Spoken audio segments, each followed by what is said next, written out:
Hello friends, आज की इस वीडियो में हम बात करने वाले हैं कि अगर आप अपने लिए बजाज कार्ड बनवाना चाहते हैं तो आपको कहीं भी बाहर जाने की जरूरत नहीं है। इस वीडियो में हम डिटेल में डिस्कस करेंगे कि बजाज कार्ड कैसे बनवा सकते हैं, बजाज कार्ड बनवाने में आपको कितनी फीस पे करनी होती है, प्रोडक्ट कैसे आप खरीदोगे, यानी कि एक एक चीज मैं आपको इस वीडियो में बताऊंगी। तो यहाँ पर मेरी आपसे एक छोटी सी रिक्वेस्ट है कि आपने इस वीडियो का कोई भी पार्ट मिस नहीं करना, कंप्लीट वीडियो को वॉच करना है। तो जैसा कि आप सबको पता ही होगा कि जो बजाज कार्ड है इसको हम इंस्टा EMI कार्ड और नो कॉस्ट EMI कार्ड भी कहते हैं। तो बजाज कार्ड हमें मैक्सिमम 3 लाख तक की लिमिट प्रोवाइड करता है और ये लिमिट डिपेंड करेगी आपके सिविल स्कोर के ऊपर। जितना अच्छा सिविल स्कोर होगा उतनी ही ज्यादा आपको लिमिट प्रोवाइड की जाएगी। और बजाज कार्ड बनवाने के लिए आपको यहाँ पर 530 रुपए फीस पे करनी होती है। इसके अलावा आपको कोई भी चार्जेस पे करने की जरूरत नहीं होती। तो फर्स्ट प्रोडक्ट अगर आप बजाज कार्ड बनवा लेते हैं तो आपको जो फर्स्ट प्रोडक्ट है वो ऑफलाइन स्टोर विजिट करके ही खरीदना होगा। और वहाँ आपको अगर वो कोई इंश्योरेंस वगैरह लेने को बोलते हैं तो आपने उनको साफ साफ मना कर देना है। आपने साथ में कोई भी इंश्योरेंस वगैरह नहीं लेना, क्योंकि वो क्या करते हैं आपको जो इंश्योरेंस देंगे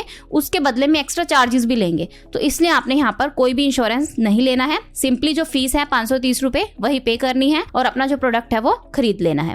फर्स्ट प्रोडक्ट ऑफलाइन खरीदने के बाद आप कोई भी नेक्स्ट टाइम कोई भी प्रोडक्ट परचेज करना चाहते हैं तो इसके लिए आपको स्टोर विजिट करने की कोई जरूरत नहीं है। आप ऑनलाइन ही किसी भी वेबसाइट के थ्रू परचेज कर सकते हैं। तो बजाज कार्ड के लिए अप्लाई करने का प्रोसेस क्या रहता है उसके बारे में भी हम इस वीडियो में देख लेते हैं। तो सबसे पहले बजाज EMI कार्ड के लिए अप्लाई करने का जो लिंक है वो मैंने आपको डिस्क्रिप्शन बॉक्स में दे दिया है। आपने उस लिंक पर क्लिक करके ही अपने बजाज कार्ड के लिए अप्लाई करना है। जैसे ही आप उस लिंक पर क्लिक करोगे तो कुछ इस टाइप का इंटरफेस आपको शो होगा। तो यहाँ आपने चेकबॉक्स को सिलेक्ट करना है, अपना मोबाइल नंबर एंटर करना है और गेट OTP के ऑप्शन पर क्लिक करना है। तो इतना करने के बाद आपके मोबाइल नंबर पर वेरिफिकेशन के लिए एक OTP सेंड किया जाएगा। आपने वो सेम OTP एंटर करना है और सबमिट के ऑप्शन पर क्लिक करना है। तो इतना करने के बाद कुछ इस टाइप का इंटरफेस आपको शो होगा। तो आप यहाँ देख सकते हैं, यहाँ लिखा हुआ है let us start with your full name. तो यहाँ सबसे पहले हमने अपना फुल नेम एंटर करना है। नीचे हमारे पास डिटेल से रिलेटेड 2 ऑप्शंस गिवन है। First yes auto fetch detail और सेकंड है हमारे पास नो फिल डिटेल्स मैनुअली। तो फर्स्ट ऑप्शन का मतलब यहाँ पर क्या है कि अगर आप इस ऑप्शन को सिलेक्ट करते हैं तो आपकी जो डिटेल्स हैं वो ऑटोमेटिकली फेच होकर आ जाएंगी। तो अगर आप सेकंड ऑप्शन सिलेक्ट करते हैं तो आप अपनी जो डिटेल्स हैं उनको आप मैनुअली यानी कि खुद से एंटर करोगे। तो यहाँ पर जो डिटेल्स आपकी फेच होकर आएंगी वो ऑटोमेटिकली आपके आधार कार्ड से फेच होकर आती हैं। तो इसलिए अगर आपको लगता है कि कोई आप करेक्शन करवाना चाहते हैं या फिर आप खुद से फिल करना चाहते हैं तो आप यहाँ पर सेकेंड ऑप्शन सिलेक्ट करोगे।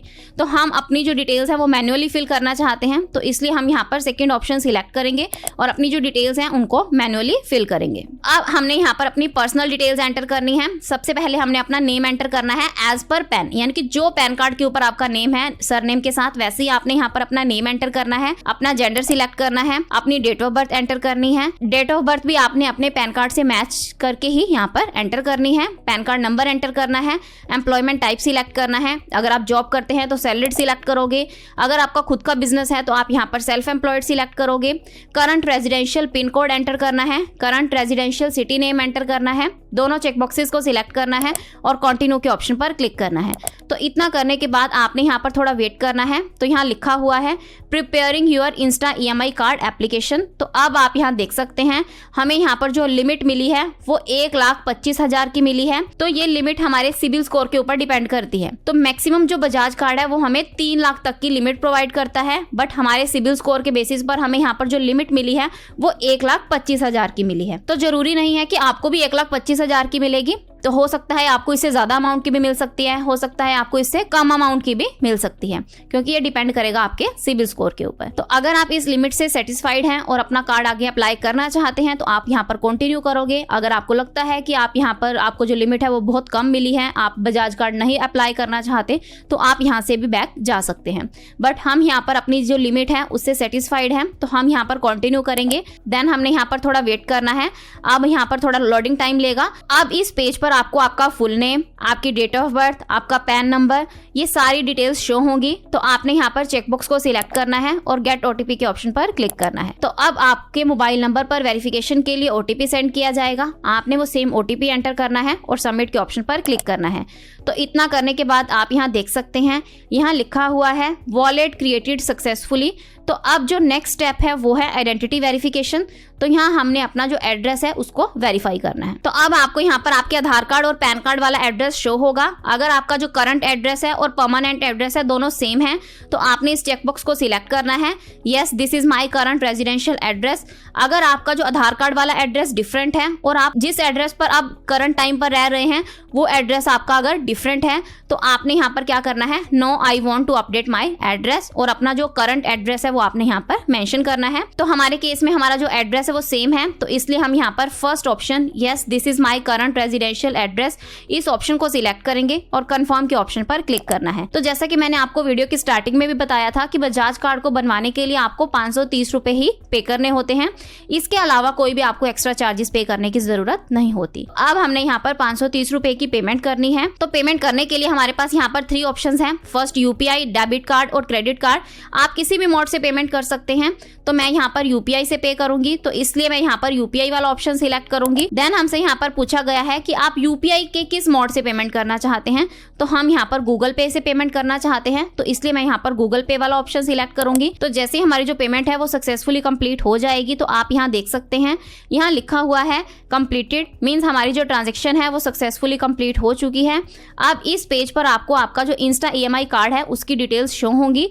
तो सबसे पहले आपको ईएमआई कार्ड नंबर शो होगा, then loan offer amount show होगी, कार्ड अप्रूव्ड स्टेटस में इशूड लिखा हुआ है और वैलिडिटी भी लिखी हुई है। तो ये था अप्लाई करने तक का प्रोसेस। अब आपने यहाँ पर क्या करना है, अपने मोबाइल फोन में प्ले स्टोर या फिर ऐप स्टोर ओपन करना है और यहाँ आपने जो सर्च करना है Bajaj Finserv UPI and loan app. तो आपने इस ऐप को अपने मोबाइल फोन में इंस्टॉल करना है। तो जैसे ही आपके मोबाइल फोन में ये ऐप इंस्टॉल हो जाएगी तो आपने यहाँ पर इस ऐप को ओपन करना है।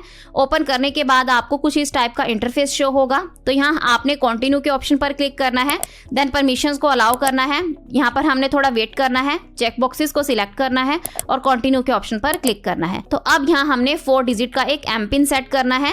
एम पिन सेट करना इसलिए जरूरी है, जब भी आप इस ऐप के थ्रू लॉगिन करोगे तो आप इस एम पिन की हेल्प से ही कर पाओगे। अब हमने यहाँ पर 4 डिजिट का एक एम पिन सेट करना है। देन कंफर्म करने के लिए हमने जो एम पिन है उसको दोबारा से री एंटर करना है और कंफर्म के ऑप्शन पर क्लिक करना है। अब हमसे यहाँ पर इस पेज पर एक सिक्योरिटी क्वेश्चन सिलेक्ट करने को बोला गया है। हमने एक सिक्योरिटी क्वेश्चन सिलेक्ट करना है, उसका आंसर करना है। तो सिक्योरिटी क्वेश्चन सिलेक्ट करना भी इसलिए जरूरी है, इन केस आप जो एम पिन है वो भूल जाते हैं तो आप इस सिक्योरिटी क्वेश्चन की हेल्प से ही दोबारा से लॉगिन कर सकते हैं। तो इसलिए हमने यहाँ पर एक सिक्योरिटी क्वेश्चन का आंसर करना है। नीचे भी हमारे पास यहाँ पर कुछ गाइडलाइंस दी गई हैं कि जो यहाँ पर जो मैक्सिमम लेंथ है वो 4 कैरेक्टर्स में होनी चाहिए। कोई स्पेशल और न्यूमेरिक कैरेक्टर्स को आपने यहाँ पर कंसीडर नहीं करना है। तो हमने इन सिक्योरिटी क्वेश्चंस की जो गाइडलाइंस दी गई हैं इनको एक बार रीड कर लेना है और कंफर्म के ऑप्शन पर क्लिक करना है। तो इतना करने के बाद आप यहाँ देख सकते हैं हम बजाज के मेन पेज पर रीडायरेक्ट हो जाएंगे। अब हमारे पास बहुत सारे ऑप्शंस हैं, तो हम यहाँ पर ईएमआई कार्ड वाले ऑप्शन को सिलेक्ट करेंगे। तो हमें यहाँ पर जो हमारा कार्ड है वो शो होगा, बट हमें यहाँ पर कार्ड नंबर शो नहीं हो रहा। तो इसके लिए हमने यहाँ पर मैनेज के ऑप्शन पर क्लिक करना है। तो इस ऑप्शन पर क्लिक करने के बाद हमें यहाँ पर हमारा जो कार्ड नंबर है वो शो हो जाएगा, बट यहाँ पर हमें हमारा जो कंप्लीट कार्ड नंबर है वो शो नहीं हो रहा। तो इसके लिए हमने यहाँ पर व्यू वाले आइकन पर क्लिक करना है।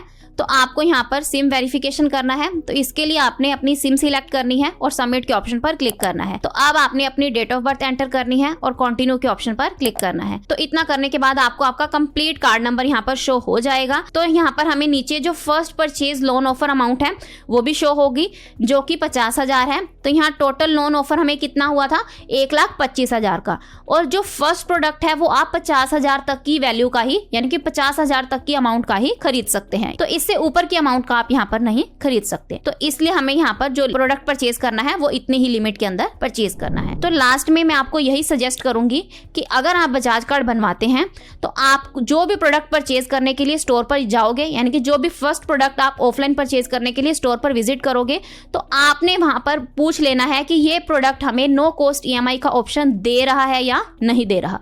फॉर एग्जाम्पल, अगर आप कोई 25,000 का कोई प्रोडक्ट खरीदते हैं तो 2500 की अगर वो 10 किश्तें बनाता है फिर तो ठीक है, बट अगर आप वो क्या करता है बीच में कुछ इंटरेस्ट वगैरह भी चार्ज कर लेता है, तो आपने उस चीज़ का ध्यान रखना है कि ये प्रोडक्ट हमें नो कॉस्ट ईएमआई का ऑप्शन दे रहा है या नहीं दे रहा। सेकंड, जितनी भी इंस्टॉलमेंट्स बनेंगी, यानी कि जितनी भी ईएमआईज बनेंगी, आपने वो टाइमली पे करनी है। अगर आप टाइमली पे नहीं करते तो आपके ऊपर बहुत ज़्यादा पेनल्टी भी लगाई जा सकती है। तो इस चीज़ का भी आपने यहाँ पर ध्यान रखना है। और अगर आपको बजाज वाले को इंश्योरेंस वगैरह लेने को बोलते हैं तो उसके लिए भी आपने साफ साफ मना कर देना है। सिर्फ आपने यहाँ पर 530 रुपये पे करने हैं और और अपना जो बजाज कार्ड है वो बनवा लेना है। इसके अलावा आपको कोई भी फालतू के चार्जेस पे करने की कोई ज़रूरत नहीं है। तो ये था कंप्लीट कि कैसे आप घर बैठे बैठे अपने बजाज EMI कार्ड के लिए अप्लाई कर सकते हैं। आई होप आपके सारे डाउट्स क्लियर होंगे। अगर आपको फिर भी कोई डाउट है तो आप कमेंट सेक्शन में पूछ सकते हैं। So this is the end of my video. अगर आपको मेरी वीडियो अच्छी लगी हो तो प्लीज़ मेरी वीडियो को लाइक करें और मेरे चैनल को सब्सक्राइब करें। Thanks for listening and thank you everyone.